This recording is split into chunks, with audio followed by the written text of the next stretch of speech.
Hello, I'm Kimberly Lamar with MediaMax on the Scene.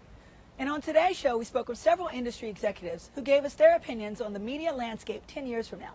Let's see what they have to say. It's really tough to tell what's going to be popular in the future. The problem is the economics of producing television shows are getting in the way, I think. There's a cycle right now of reality shows. You know, they're cheap, or cheaper anyway, than scripted shows. You see it more and more. Kids who haven't really learned how to operate a camera, haven't really learned their craft, get $300 to go out for the day, and they're a producer and a cameraman on a reality show.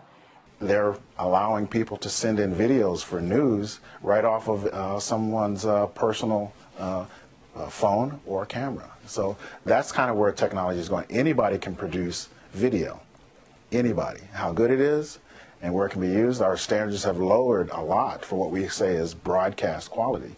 I think the quality of production won't be affected by those that are sort of just coming into that media now. I think the quality of production will be hugely affected by the children that are growing up with all of this technology. You know, it's inbred in the, you know, the 4, 5, 6-year-olds these days. They're on the computers, they're on the cell phones, they're on the iPads, the iPods. They already are familiar with the technology, and those are going to be our producers of tomorrow. There'll always be some calling for scripted. You know, there's always going to be some call for people creating a fantasy. More scripted shows are coming back already. You can see that happening on television. Obviously, movies are scripted. So there are some things that you want somebody that has a knowledge of life is writing words for somebody, words and actions for actors to do. Now I think the reality will change. I think we're going to maybe shift more into reality about real people. The kids that are coming up these days have a different outlook, a different outtake on life than we did. You know, they want the types of programming where they can actually sit and watch with their families, where it's less about kids telling the parents to get away from me and more about kids going, hey, come and watch this with me. Content over the next 10 years will change according to the mood of the country, the amount of money in people's purses and pocketbooks and wallets and credit cards, and it will be extremely diverse. But what that will do, it also, because of the internet, that'll open a door to anybody having shows out there and putting them on the internet. If they've created a piece of content, can, through various devices, social media, websites, and others, have that content exposed to somebody, people around the world who might want to have access to that content. If so, you've created the new form of syndication. You can get what you want. You can find it. It's out there.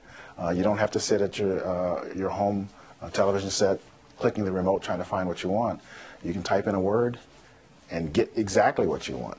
Which means that it'll be harder to find what we would call a hit, a program, or something that can consistently bring millions of Americans together in a defining moment, as did the Super Bowl, as did the Shot to the Moon, as did the last MASH show, etc. Technology will grow, technology will change, and I think it's going to be, who knows what the next thing is, you know, but people are watching.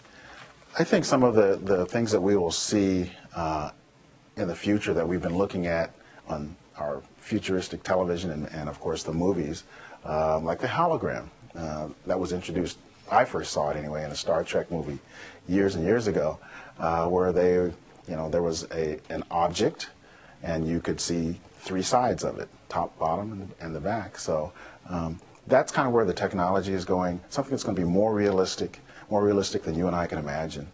Eventually, you know, if we continue moving in the direction of 3D, why not create a set of glasses like they have, like Data had on Star Trek, where you actually have everything right here rather than looking at a screen across the room, if you already have to wear glasses. So I have a feeling they're going to come up with something like that. But in my wildest dreams, I'm telling you, in terms of technology, if you can think it, it's going to appear right in front of you. I think with the cell phones, with anything, I think they're just going to come up with the chip eventually and just implant it, and that'll be it, you know. You just have to tap yourself on the head. Yes? Who's calling? Thank you. Bye. And that's our show for this week. Thanks so much for watching. We'll see you next time here on MediaMaxOnTheScene.com. I'm Kimberly Lamar.